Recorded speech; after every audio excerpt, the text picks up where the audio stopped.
నిజమైన పూజ. పూజ గదిలో 30 నిమిషాలు, బయట 23 గంటల 30 నిమిషాలు. ఏది పూజ? ఎంతసేపు పూజ? ఎక్కడ చూస్తావు ఈశ్వరుణ్ణి? నిద్ర లేవగానే శ్రీహరి గుర్తుకు రావాలి. భూమికి నమస్కరించాలి. అరిచేతిలో లక్ష్మీదేవిని చూడాలి. స్నానం చేస్తుంటే గంగా, యమున నదులు గుర్తుకు రావాలి.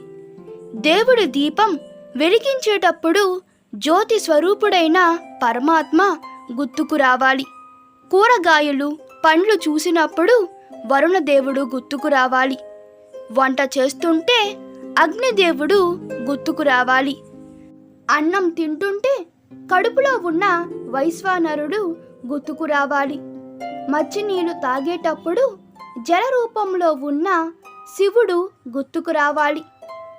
ఊపిరి తీస్తుంటే గాలిలో వాయు రూపమైన శ్రీకాళహస్తీశ్వరుడు గుర్తుకు రావాలి. పసి పిల్లలను, అందమైన స్త్రీలను చూసినప్పుడు ఈశ్వర మాయ గుర్తుకు రావాలి. వృద్ధులను చూసినప్పుడు జీవితం యొక్క పరమార్థం గుర్తుకు రావాలి. కనిపించే ప్రతి స్త్రీలో అమ్మవారు గుర్తుకు రావాలి. విశ్వాన్ని చూసినప్పుడల్లా విశ్వనాథుడు గుర్తుకు రావాలి. నిద్రపోయేటప్పుడు స్వల్ప కాలిక లయం చేసే పరమశివుడు గుర్తుకు రావాలి.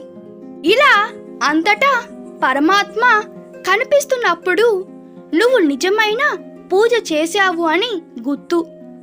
ఈ వీడియో మీకు నచ్చినట్లయితే మీ అభిప్రాయాలు కామెంట్లో తెలపండి.